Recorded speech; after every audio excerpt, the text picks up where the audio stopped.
Well, welcome everybody. Thanks for coming in today to obviously learn a little bit about the changes that are happening on 1 January 2017 in regards to the age pension. We've called it More Questions Than Answers, and the reason for that is there is a lot of people out there that are very confused of what actually is happening. A lot of the reports being put out by the TV stations are only telling half the story and really are confusing people. So we thought we'd put something together in regards to that. You'll notice on the screen there's got centre pointed lines down the bottom. So Ethica Private Wealth Specialist, which is my business, is owned by myself. I'm licensed by a firm called Professional Investment Services, which is owned by a company called Centrepoint Alliance, which is a listed company on the Australian Stock Exchange. We're going to have questions at the end, so please, if you've got pen and paper, just write them down so we don't forget anything, and I will do my best to go through that.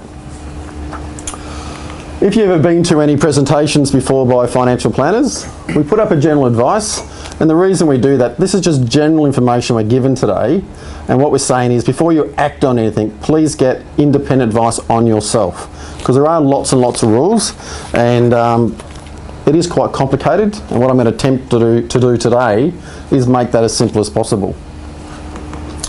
The agenda. We'll do a quick refresher on the age pension, because some people in the room are on it, some people aren't. So I'm going to go through how the age pension works today. Then I'm going to go through the changes coming through on 1 January next year. And then at the end I'm going to go through a worksheet with you for your individual situations for the people that want to. And then you can actually keep that and take that with you home. So it gives you an idea of how you may be affected come 1 January next year. So let's start and look at Australia. So the last census that was done, officially and counted, believe it or not, was 2011. Now we may have just done one, but I'm not sure if everybody's completed it, and it certainly hasn't been tallied yet, because we had a little bit of problem on the internet how it kind of crashed. Remember that website? So I really haven't heard what's going on. But so I am going to use their official figures. That's back on 2011 we had 22,485,300 Australians, give or take a couple. I actually asked Siri on my phone yesterday how many people live in Australia, and her estimate was 24,259,100. So obviously that was an estimate for 2016, coming from obviously Siri, which is an Apple product, or the internet. Of the 22 million, or using this number here, we're actually saying at the moment 14% of people are over 65. And of that 14%, we actually have 75% at the moment getting some support from the government on the age pension. So it's actually quite a large percentage, as you can see. That's actually one of really the government's largest expenses. So what they're trying to do is, because we have an ageing population, they are trying to make people use their own money first before they give their money out. So I know when I talk to my clients that are in their 80s, they say to me, but Michael, back in the 60s, the government said they're going to bring a tax in to bring in the age pension, and it's my right to have that. All right, now, I was born in the 60s, but can't remember that because I was born in 63.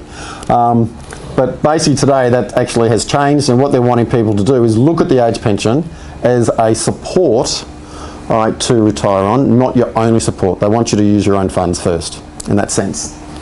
Now that's really good.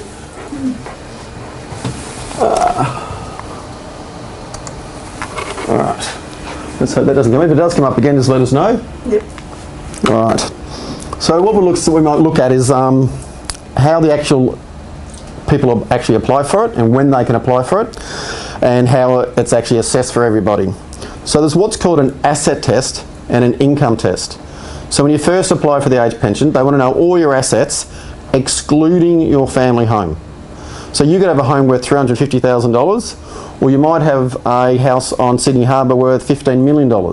That's excluded. But they look at every single thing else. So artwork, contents, motor vehicles, jewellery, supposedly money you've got under the bed or the back of the couch. You're supposed to disclose all that. Yeah, which I think years ago people used to do that, didn't they? All right. I know my brother-in-law who used to date my sister. He used to, when he was at uni, he used to have to put his hand down the back of the seat to try and get some money to get petrol in the car to get home. But we're going back a little while now. But what I've done here is when you look at the different dates of birth, so looking through here, basically if you're in this bracket here, you're around 63, 64 years of age, you can get the age pension at 65 and a half. Now the pension used to be at 65, but they've said now it's going to be 67 on basically on a prorated date range. If you're on the next line, it's basically 61, 62 years today, and you'll be 66 years of age. If you're 60 to 61 years of age, it'll be 66 and a half, and if you're 59 or younger, it'll be basically 67 years of age. Is that men and women? Men and women. Yeah, because years ago, women could get the age pension at 60, and they changed that. I think that came from, I'll be going to dangerous territory here, all right, when women wanted equal rights, and I think that one kind of backfired on them. Then we look at the actual rates. So what we've got here, and this is based at 20 September this year. Now with the age pension, it is actually indexed twice a year, and they don't use CPI. Or actually they did. They used to use what's called AWOTI. Does anyone know what that stands for? Average weekly of time earnings. Now that used to be around about 5% when CPI was at 3. Now the government has changed it from AWOTI to CPI, and of course most people haven't understood what that means. But when you sit down with me and I'm planning for your retirement, I'll show you what a 1 or 2% return does over a 10, 15 year period. So if you're retiring at 65 today and you live for at least 20, 25 years, what the pension will buy today in dollars, even though it might be CPI'd, it's not going to keep up with inflation. So again, good planning needs to be done with the assets you have now to look at the long term. So I get a lot of people in retirement saying, look, I'm really conservative, I want my money nice and safe, and I want to put it in a bank account. And of course, what are the interest rates at the moment? We're getting between 1.5% and 2.5% return, depending on what sort of account you use. So you'd have to have a huge amount of money if you want to live on 50, 60 grand a year, right, at those sort of interest rates. So you've got to obviously look at all the different areas that are available, and that's one of the areas that we actually help people do. But let's look first at if you're single, or if you're unfortunate, if you're widowed. Basically what happens here, your pension is $797 per fortnight. You get an energy supplement on top of that, then a pension supplement, and this is to cover all your electricity, gas, phones and so forth, and you get a grand total of $877 per fortnight. Now the supplements there for the single add to $79.20. Does everybody get that? People that get on the age pension, yes. If you're not on the age pension, no. How do you know if you're on the age pension? Well, you'll get money from the government on a fortnightly basis, paid into your account.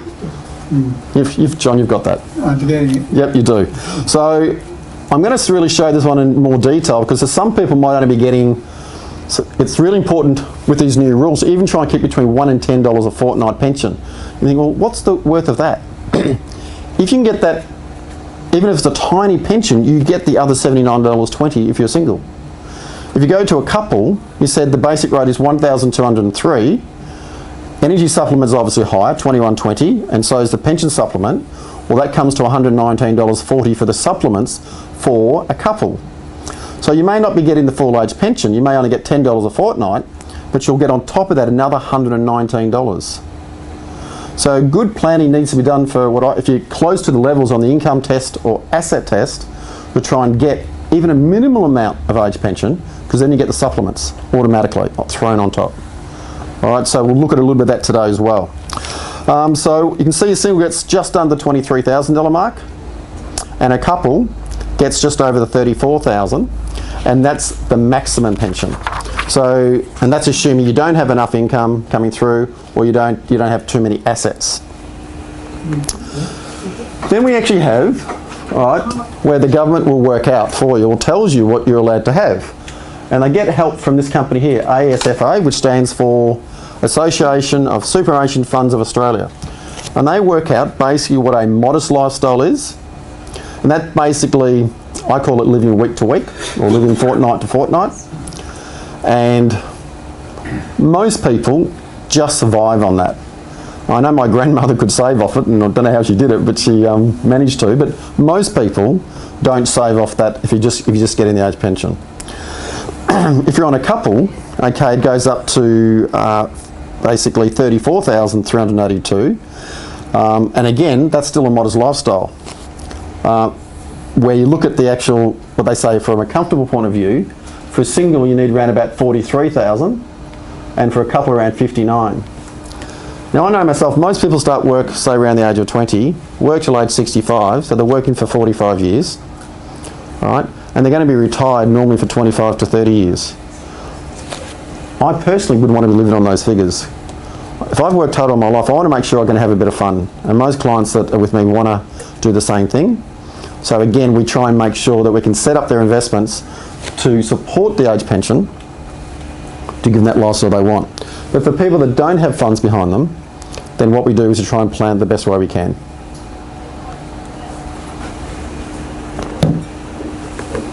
All right. So the first income test.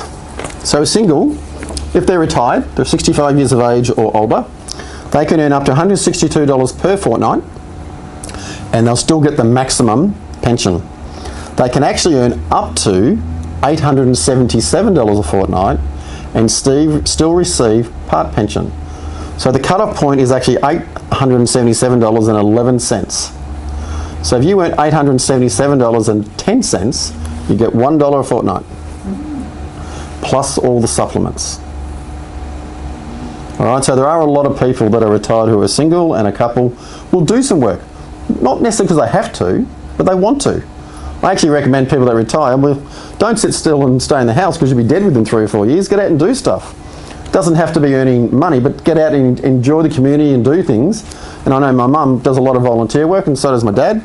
And I know people in the room here too. So then we move over to a couple. They're allowed to earn $288 a fortnight. But again, they can go up to as high as $1,322.40 per fortnight. So again, if they're under that figure, they'll get part age pension plus the supplements. You can see where the supplements are coming really important if you're close to those levels. And the main one that's been focused at the moment is the asset test. But when we see interest rates rise in the future, we're going to see the deeming or the income test affect people. So again, with my clients, I'm actually making sure we set that up correctly now, because I reckon that's about 5 to 6 years away. So I'm doing work now looking forward to make sure our clients are protected in that sense. And I'll talk to you about that further later as well. Now down the bottom you'll see this one here, which most people don't know about, this work bonus. So if you're 65 years or older, you can actually do paid employment. And you can actually earn up to $6,500 a year. And if you do that, it's not counted under the income test. So an example, if you're 65 plus, grey, got a good stomach on you, you could be Santa Claus at Christmas time in November, December at the shopping centres and get paid, I don't know, maybe $500, $600, $700, $800 a week. That actually is part of the $6,500 and it won't affect your age pension. So it allows people to actually earn more in retirement if they want to do some part-time work. And that's starting to happen more and more. One, because they need the income, or two, they just want to, right, to keep their mind active, which I think is really important. The other thing too is that I mentioned before, with the supplement, you've only got to earn $1 and you get all those extra ones coming through. So for a single it was $79.20 a fortnight, and for a couple it was $198.60 per fortnight. What was the top for the single? 100? How much can you earn? Yeah. The maximum is $877 a fortnight. Oh, But you've got to add on that 250 work test, because I earn a lot more than that and I still get from it. That's good. $100. Well, that's going by what I'm told at the moment. Yeah. Thanks, Lynn. Right, the age pension under the asset test. So this is what we're actually seeing change come 1 January. So what we're going to go through some examples as well, but the current rules are, as a single, you can have your home, and basically if you have $209,000 or less, you will actually get the full age pension. You go to the next column, you'll see, we're on page again. Yep, that's the one I'm on. You'll see how it's going from 209 to 250,000. So people at the low level that don't have a lot behind them, the actual pensions are going up, right, to try and help them with the everyday costs. But the cut-off at the moment is $793 for a single. But you'll see how that's coming down. So those people are going to get forced to spend their own money first before they get full support from Centrelink.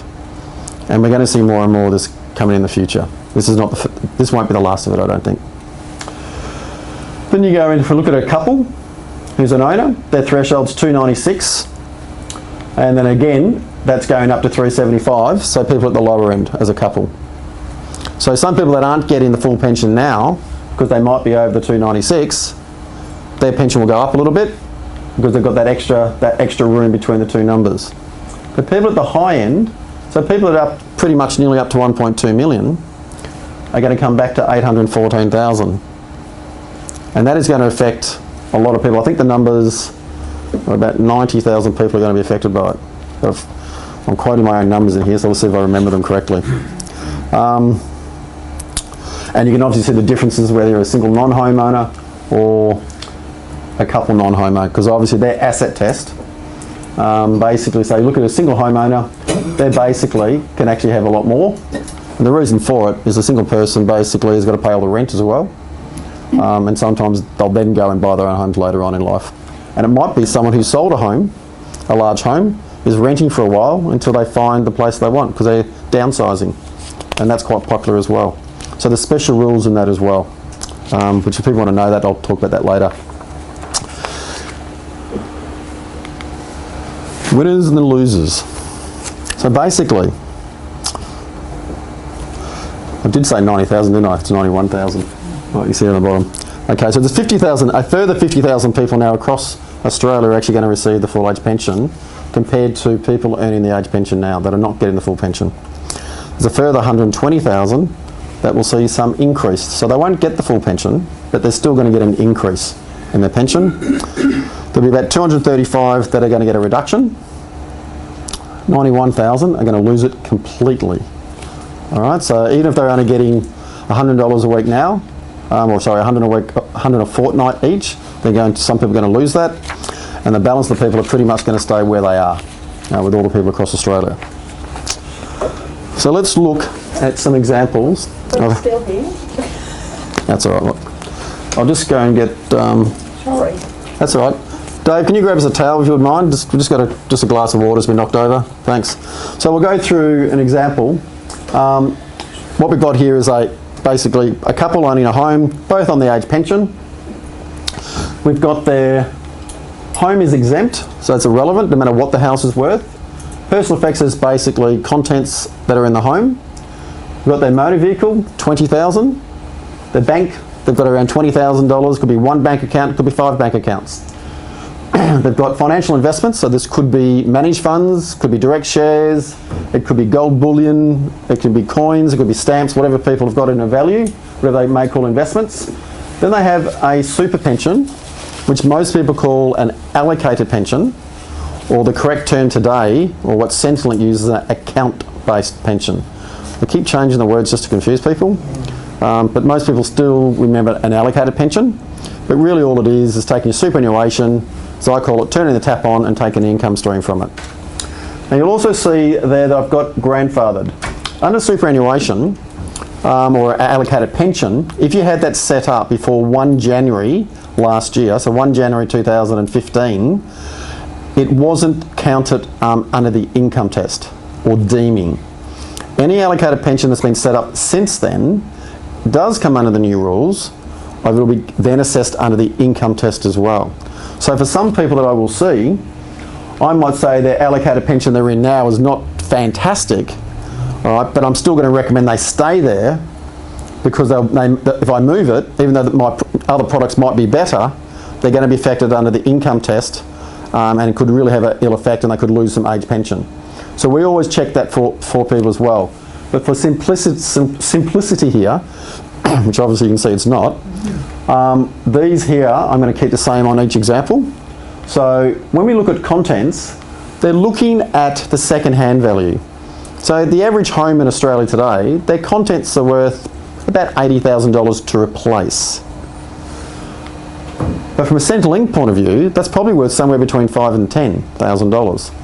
And the way you look at it is, if you put all your furniture out on the front step and had a garage sale, and whatever didn't sell you just gave away to the salvos or took to the tip, how much would you get for that $3,000 TV you bought at a garage sale? Nothing. Hardly. Pretty much. So that's the value you put down for your contents. Because again, we're looking at the asset test, so we want to reduce your assets as much as possible legally. And Centrelink allow you to do that. There's no problems with that at all. with your motor vehicle, all right, an example, if you went out today and bought a brand new car for $30,000, you could put that down easily for $22,000 on day one, as soon as you drive out the driveway. Because if you tried to sell that car back the next day, I reckon you've got 22, you're probably doing well. Because that's the commissions and costs and profits in the car yard on that motor vehicle. And Centrelink use a website called www.redbook.com.au. So it's redbook.com.au. And you can go on there and see what your car is worth. And even those figures are all at least 3 to 6 months old. So you can still go under the lowest figure you see on that and you won't be in trouble with Centrelink. All right, so again, we help clients with that as well, and we'll actually show them how to assess that. And I think there's about 99% of all vehicles are actually listed in Redbook. So it's a great little website to go through. Then what we've got on the right hand side is, in this example, we've got current assets. They're actually currently getting 32,000 in age pension, or 32,686, and then what it's come down to in this example is 34,000, so gone up to 34,382. So they're actually getting an extra $1,322.38 per annum, or it's around $65 a fortnight, is what this couple is going to get in this example. On example 2, you'll see the assets have actually stayed the same, except for the allocated pension. All right, so before we had 250, we've now gone up to 500, but all the other assets are exactly the same. But the assets now have gone up to $590,000. They were receiving $22,000 or $23,000 a year, which is $882 a fortnight. The new assets or income they're getting from the age pensions dropped down to $677 and or actually instead of getting 23, now going to get to $17,612, and the difference is basically $204.77 a fortnight. So it's really, you can see how it really does cut into a lot of people. And the third example, and again what's changed is just the allocated pension. So the first example was 250, second example was 500, and the third example was 750. These people were getting $13,000 a year. But unfortunately they've gone over the asset test, which is $814,100. So that's the maximum you can have in assets. So everything is counted except your home. And if you go over that by $1, you lose the pension completely. If you're under it by $1, you'll get a minimal pension. It might be only $10 a fortnight, but you'll get all the supplements. You'll also get the cheaper rates, cheaper insurances. You'll get bulk billing. You still get your 2 trips on the trains. All right, so all those extra benefits you get from the card, you actually do keep. Now, for people that actually do lose the pension due to the new rules, basically, actually I'm not going, I've got my head of myself there. All right, so what I've done here is summarised all 3. So in the first one, basically, where they were getting $32,000, $32,686, basically that was worked on an asset test of $296,500. That's gone up to $340,000. So you'll see their pension's gone from 30, where they're getting the $22,936. Again, the asset test has the upper levels come down, and this couple is getting closer to it. So therefore their pension goes down to $17,612. So they're actually going to be losing $102 a fortnight. So they're still keeping the pension, but they're getting forced to, because they still need that money to live on, so they're going to force to actually basically bite into their own capital a little bit quicker than they actually hoped for.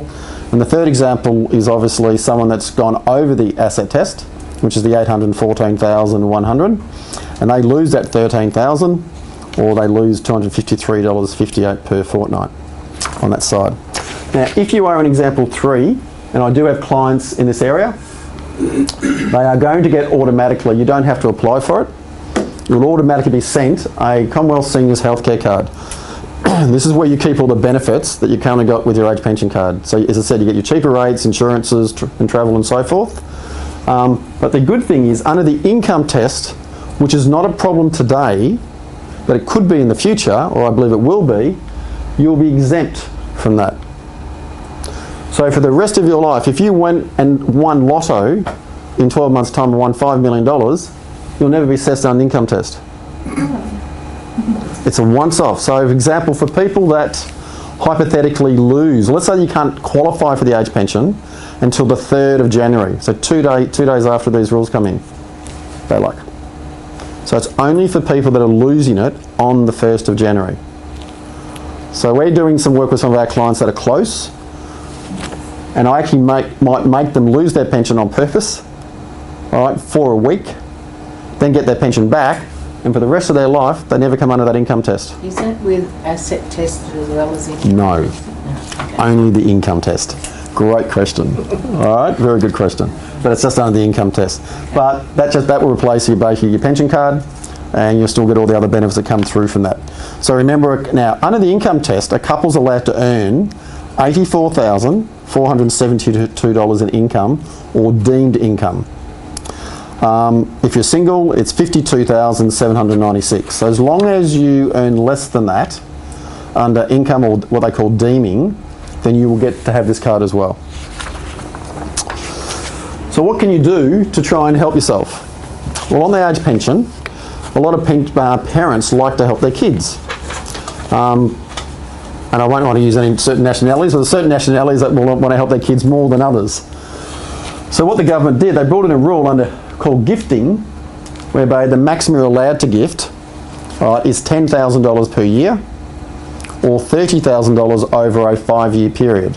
So if you decide to give more than that, which you're allowed to because it's your money, they will call that a deprived asset, meaning that the government will say you've still got it and still assess it as an asset under the income test. So an example of under here, and we're trying to give some positives here, if you gave $10,000 to a family member or to charity or to somebody else, that would come straight away off your asset test. If you gave $20,000 away, they'd take $10,000 off, but the next $10,000 would be counted as a deprived asset, so it would be counted over the next 4 years. Is it 10,000 per person or 10,000 per couple? 10,000 per couple. For a single, it's 5. So you've got to be careful on it. The next one is a funeral bond. They say there's 2 things in life that are definite. What is it? Taxes and death. Yep. So we all know that at some point in time in the future, we're going to die. So the government has said, okay, if you want to prepay your funeral through a funeral bond, and you're allowed to put $12,500 in to a funeral bond, so as a couple, that's $25,000. Again, that comes straight off your asset test. So if you're getting close to those limits, it's a great way to actually pay for your funeral, and you can't get the money back until you die, so you can't change your mind, all right? But if you put $12,500 in, and let's say you die in 20 years' time and it's grown to 30, all right, and your funeral only costs 15, well, the rest of the money comes back to your estate. So there's no money lost. The other thing is again, certain people have prepaid plots, or they love doing something fairly fancy, right? If you want to prepay that today, there's actually no limit. So some people spend $40,000, $50,000, $60,000 on tombstones and quite over the top, or for their religion or for their nationality is really important. I shouldn't say it's over the top. All right, but if you wanted to actually pay that now, that also comes off your assets. So there are little things you can do. The next one is upgrade your primary residence. So he said your home is not counted as an asset. So if you had a lot and to you the age pension was super important, you might say, okay, well, my house is worth $450, I'll move up to $650, spend $200,000. I'm now under the asset test, I get the pension back. Now sometimes that's worth it, sometimes it's not. We'll do the calculations and we'll show you whether that's worth it or not. Because down the track you can sell the property again if you spent your other money. But you've got to remember, when you buy property, it's expensive. It's around about a 5% cost to get in and around about a 5% cost to sell a property. So you've got to look at those sort of numbers carefully. But it is a legitimate strategy to try and get your money or your assets under the asset test. The next one was obviously the overseas holiday. If you ever wanted to do that world trip, all right, and it's like a bucket list item. All right, now everyone in the room here wants to travel regularly, but you might want to do it business class once or first class once. And it's instead of a $10,000 expense, it might be 30 or 40 or 50. Again, if you paid for that and go on that holiday, that reduces your assets as well. The next one is depreciating assets. So you might have an older vehicle and think, oh, yep, this is time to upgrade. So again, I gave the example, if you bought the new car for $30,000, really, as soon as you drive out the driveway, it's worth about 22. And the more expensive the car is, obviously that gap gets wider and wider. Transfer money to a younger spouse. Who likes that idea? Okay, what this this is actually a legitimate strategy for what I quite often do for a husband and wife. Generally the husband's older, but sometimes it's the other way around. And what it is, if you transfer, let's say the first person retiring, take their superannuation and put it into the partner's superannuation, what happens there is not counted as an asset until that partner becomes pension age. So it's a very legal strategy. It's a great strategy which I've used time and time again to actually increase the age pension for the first person that retires. All right, so basically it doesn't count as an asset until that second person or the partner becomes pension age between 65 and 67, depending on their date of birth. And the last one is annuities. This is another area that's super confusing. So an account-based pension is also an annuity, but you may have seen ads on TV by a firm called Challenger, where they're saying put money in to guarantee your income stream for the rest of your life. And the example they give, they drive a nice car and they run out of money, they go down to a cheaper car, and they go down to a cheaper car, and then back on, I think they're ending up on a push bike. All right. What it is the best way to describe it, imagine taking $12,000, putting that into a 1-year annuity. And the term, it's called a nil RCV. So at the end of the 12 months, there's no return of capital. So the 12 grand is broken up into 12 pieces, so you're paid monthly. So each month you get $1,000, which is 1/12 of your capital, plus interest. That's called a nil RCV annuity. If you do that, as your new annuity is paying your capital back, the age pension, okay, or under the asset test, your assets will automatically fall. Now some people are saying, why would you do this? I have to agree, I actually don't like that product. I loved it when interest rates were 16, 17%, and I actually locked some of my clients in for 20 years at 18%, and they're getting more money now than they can spend. Because I also CPI'd it 18 years ago. Today interest rates are around about 3%. I personally don't believe that's the right thing to do unless you want a guaranteed income stream for the rest of your life. So you just want a set and forget program and you're ultra conservative, then it really does suit. If you're trying to maximise Centrelink or the age pension, it also can be a legitimate strategy. But in general, I'll probably be using these for my clients in 4 or 5 years' time when we see interest rates go up a bit, or I hope they do, all right, and we'll lock some money in at that time. So we look at these on an ongoing basis, but it is a legitimate strategy that can be done to actually help increase the age pension or get under the asset test, but it takes time. So if you took out one of these now, it's not going to get you onto an age pension. It might take 5 years, but it's better to get it in 5 years' time than not at all in the future. So these are the different options that I show clients, and I might show a client 2 or 3 different strategies. I'll say out of options 1, 2 and 3, I think option 3 is the best, and then I'll go through each one. The client might say, well actually I prefer option 2, and we work through it from that sense. Questions? So, thanks Dave.